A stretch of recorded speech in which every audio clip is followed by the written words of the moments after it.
नमस्कार. आपल्या चॅनलवरती पाठीमागे मी एक व्हिडिओ अपलोड केला होता, ज्या व्हिडिओमध्ये मी तुम्हाला सांगितलं होतं की लॅबोरेटरीमध्ये असणाऱ्या ज्या मशीन्स असतात त्या मशीन्सवरती जर तुम्ही शुगर टेस्ट केलात तर त्या रीडिंग्समध्ये, त्या रिझल्ट्समध्ये आणि काही पेशंट्स घरी अशा प्रकारचे काही ग्लुकोमीटर्स यूज करत असतात, अशा प्रकारच्या छोट्या मशीन्सवरती शुगर टेस्ट करतात. तर या शुगर टेस्टमध्ये आणि यांच्या रिझल्ट्समध्ये काय फरक असतात आणि हे मी तुम्हाला क्लिअरली सांगितलं होतं. पण या व्हिडिओच्या कमेंट्समध्ये किंवा माझ्याकडे पाठीमागे सुद्धा एक दोन पेशंट्सने, रुग्णांनी मला प्रश्न केला होता की तुम्ही सांगता की लॅबोरेटरीमध्ये असणाऱ्या मशीन्सवरतीच शुगर टेस्ट केली पाहिजे, ह्या ग्लुकोमीटरवरती केली नाही पाहिजे, काय कारण आहे? तर मी त्यांना कारण सांगितलं होतं की ही मशीन्स पूर्णपणे रिलायबल नाही, यावरती पूर्णपणे आपण विश्वास ठेवू शकत नाहीत किंवा याची तेवढी ॲक्युरेसी नसते. तर आता हे असं का असतं हे मी तुम्हाला सांगणार आहे. पण त्या अगोदर मी तुम्हाला सांगेल की हा व्हिडिओ बनवण्याचं कारण काय. तर माझ्यावरती सरळ आरोप झाला होता की तुम्ही लॅबोरेटरीमध्ये तुम्हाला पैसे चार्ज करता येतात, पेशंट्सने घरी टेस्टिंग करू नये यासाठी तुम्ही अशा प्रकारे माहिती देत आहे असं सांगितलं होतं. पण मी आज पूर्णपणे ट्रान्सपरन्सीने तुम्हाला सांगणार आहे, कारण मी हा व्हिडिओ लॅबमध्येच बसून शूट करत आहे आणि तुम्हाला पूर्णपणे त्याचा पुरावा देऊन सांगणार आहे की नेमकं ह्या मशीनवरती शुगर टेस्ट का नाही केली पाहिजे आणि यामध्ये आमचा स्वार्थ काय असतो हे मी तुम्हाला सांगणार आहे. ठीक आहे, तर चला व्हिडिओला सुरुवात करूया.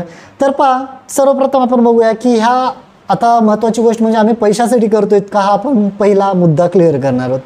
तर हे जे ग्लुकोमीटर्स बरेच रुग्ण घरी यूज करतात, या ग्लुकोमीटरवरती येणारी जी टेस्ट रिडिंग असते त्या रिडिंगबद्दल आपण नंतर बोलूया. पण त्या अगोदर बघूया की नेमकं टेस्ट खर्च किती येतो. साधारणपणे ग्लुकोमीटरवरती अशा प्रकारच्या स्ट्रीप यूज कराव्या लागतात आपल्याला, ज्यामध्ये एका स्ट्रीपची किंमत जवळपास एक टेस्ट करण्यासाठी 15 ते 20 रुपयाचा खर्च येतो. बऱ्याच ठिकाणी 25 रुपयांपर्यंत एका स्ट्रीपचा यूज करतो. म्हणजे जेवणाच्या अगोदर आणि जेवणानंतर जर शुगर टेस्ट करायची असेल तर त्या पेशंटला ह्या 2 स्ट्रीप यूज कराव्या लागतात. कधी कधी एरर येतात, त्यामध्ये 3 स्ट्रीपसुद्धा यूज कराव्या लागतात. म्हणजे त्या ठिकाणी 50 ते 60 रुपयांचा खर्च होतो निडल सहित वगैरे, जे प्रिकर असतं त्या प्रिकर सहित. ठीक आहे, तर 60 रुपये आपण 2 वेळेची शुगर टेस्ट करण्याचा खर्च ग्राह्य धरूया. ओके, आता लॅबोरेटरीमध्ये शुगर टेस्ट करते वेळी किती खर्च येतो आणि पेशंट्सकडून किती चार्ज केले जातात. तर बऱ्याच ठिकाणी पेशंटकडून 2 वेळेची शुगर टेस्ट करण्यासाठी बऱ्याच लॅबोरेटरीमध्ये 100 रुपये चार्ज केले जातात, बऱ्याच ठिकाणी 150 रुपये चार्ज केले जातात. जर ठीक आहे आपण ग्राह्य धरू 150 रुपये चार्ज केले जातात, तर 150 रुपयांमध्ये काय केलं जातं, त्या पेशंटची फक्त ब्लड टेस्ट नाही तर युरिन टेस्ट केली जाते 2 वेळेसची युरिन टेस्ट करण्यासाठी अशा प्रकारच्या 2 युरिन कंटेनर बॉटल्स लागतात, ज्यांची सरासरी किंमत 15 रुपयाच्या आसपास धरूया आपण खर्च. ठीक आहे, त्यानंतर 2 वेळेस ब्लड घेण्यासाठी 2 सिरिंजचा यूज होतो, यासाठी 10 रुपयांचा खर्च 2 सिरिंजचा. ते घेतलेलं ब्लड 2 वेळेस स्टोअर करण्यासाठी अशा प्रकारच्या टेस्ट ट्यूब्स लागतात, त्या टेस्ट ट्यूबचा साधारणपणे खर्च 10 रुपये आणि युरिन टेस्ट करण्यासाठी 2 वेळेसचा खर्च 10-20 रुपये आणि ब्लड शुगर टेस्ट करण्यासाठी 2 वेळेसचा खर्च 10-20 रुपये. म्हणजे सरासरी 70 ते 80 रुपये खर्च होतात. हे तुमच्या डोळ्यासमोरच दाखवले मी. ठीक आहे, आणि शुगर टेस्ट करण्यासाठी आपण पैसे घेतोच किती.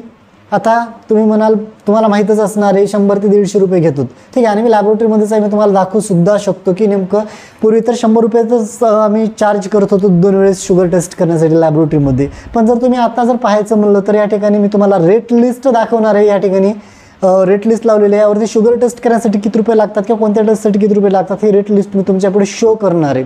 तर पहा, या ठिकाणी पाहू शकता अशा प्रकारची रेट लिस्ट मी तुमच्यासमोर घेतलेली आहे. हे पाहू शकता की CBC टेस्टसाठी किती रुपये चार्ज केले जातात, ब्लड ग्रुपसाठी किती, आपल्याला पाहायचं आहे शुगर टेस्टसाठी. तर हे पाहू शकता BSLR म्हणजे ब्लड शुगर लेवल रँडम, म्हणजे एक वेळ शुगर टेस्ट करण्यासाठी 100 रुपये चार्ज करतो. ब्लड शुगर लेवल फास्टिंग आणि पोस्ट मील म्हणजे उपाशीपोटी आणि जेवणानंतर 2 वेळेसची शुगर टेस्ट करण्यासाठी 150 रुपये चार्ज करतो. आणि या 150 रुपयांमध्ये आपण हे इत्यादी एवढं साहित्य तर वापरतोच, आता आपण बघितलेलं. त्यासोबतच अशा प्रकारची मशीन्स या ठिकाणी यूज केली जाते शुगर टेस्ट करण्यासाठी, शुगर एस्टिमेशन करण्यासाठी अशा प्रकारचे मशीन्सचा यूज केला जातो. आणि विशिष्ट प्रकारचं केमिकलसुद्धा लागतं, जे की तुम्हाला मी आता दाखवणार आहे की अशा प्रकारचे काही केमिकल्सचा यूज केला जातात शुगर टेस्ट करण्यासाठी लॅबोरेटरीमध्ये. ओके, तर याचा सरासरी खर्च 70 ते 80 रुपये इतका असून या ठिकाणी आपण पाहू शकता की जे ग्लुकोमीटरवरती आपण शुगर टेस्ट करणार आहोत तर हे ग्लुकोमीटर साधारणपणे 1,500 ते 2,000 रुपयांमध्ये येतं. आणि हे 1.5 ते 2 लाखांपर्यंतची किंमत असणारी ही जी मशीन आहे, यावरती आपण तुमची शुगर टेस्ट करतो. आणि यासाठी साधारणपणे 15 ते 20 मिनिटाचा टाईम आम्ही लावून ॲक्युरेटली शुगर टेस्ट रीड करत असतो. पण या अशा प्रकारच्या ग्लुकोमीटरवरती काही सेकंड्समध्ये रिझल्ट येतात. म्हणजे हे काही गोष्टी ज्या आहेत या गोष्टींवरून तुम्ही अंदाज लावू शकता. तर ठीक आहे, एवढी सोपी पद्धत असते तर आम्ही सुद्धा यावरती शुगर टेस्ट करून दिलं असतं बोटाला वगैरे टोचून, पण तसं नाही केलं जातं. पेशंटचं ब्लड सॅम्पल घेतलं जातं. ब्लड सॅम्पल घेतल्यानंतर या मशीनमध्ये ह्या सॅम्पल तुमच्या ब्लडमधून ह्या ठिकाणी पाहू शकता, खाली ब्लड आहे, वरचा जो पांढरा भाग दिसतोय तो त्या पेशंटच्या ब्लडमधलं पाणी आहे. ठीक आहे, म्हणजे ब्लडमधलं पाणी ज्यालाच आपण प्लाझ्मावर सिरम म्हणू शकतो, तर त्याला सेपरेट करून या मशीनवरती टेस्ट केलं जातं आणि नंतर फायनल रिपोर्टिंग आमच्या लॅबोरेटरीच्या सॉफ्टवेअरमधून प्रिंट आउट करून दिले जातात. म्हणजे सरासरी आणखीन खर्च वाढला, 70-80 ते 90 रुपयांचा खर्च या ठिकाणी लॅबोरेटरीच्या अशा प्रकारच्या इन्व्हेस्टिगेशन्समधून येतो. सांगण्याचं तात्पर्य एवढंच आहे की पैशासाठी नाही आहे, तर तुम्हाला या ठिकाणी सांगण्याचा तात्पर्य एवढाच होता की या ग्लुकोमीटरच्या ज्या रिडिंग्स आहेत ह्या पूर्णपणे रिलायबल नसतात, भरोसा ठेवण्यासारख्या नसतात या मशीनच्या मानाने. ठीक आहे, कारण या मशीन्सला पूर्णपणे कॅलिब्रेट केलं जातं, स्टँडर्ड प्रोसिजर्स असतात आणि शुगरच्या रिडिंग्समध्ये जर काही चेंजेस वाढत असतील तर लॅबोरेटरीमध्ये आपण विशिष्ट प्रकारच्या वेगवेगळ्या मशीन्सद्वारे आपण या ठिकाणी ते शुगरचे रिझल्ट्स आपण त्या ठिकाणी काय करत असतो, क्रॉस चेक करून कन्फर्म करून रिझल्ट्स दिले जातात. जसं की तुम्ही आता पाहिलातच की मी दोन्हीमध्ये कंपॅरिझन करून सांगितले, तर 20 ते 30-40 रुपयांसाठी 2 वेळेस ब्लड टेस्ट करणं, तुमचं 2 वेळेस ब्लड सॅम्पल कलेक्शन करणं, तुम्हाला एवढा वेळ देणं हे खरंच परवडत जरी नसलं तर आम्ही हेच सजेस्ट करत असतो की तुम्ही लॅबोरेटरीमध्येच टेस्ट करायचं. तर प्रश्न असा आहे की भाई ग्लुकोमीटर्स यूज का केले जातात? मोस्टली बऱ्याच हॉस्पिटल्समध्ये सुद्धा ग्लुकोमीटरचा यूज केला जातो. तर आपण कंपेअर करूत काही गोष्टी.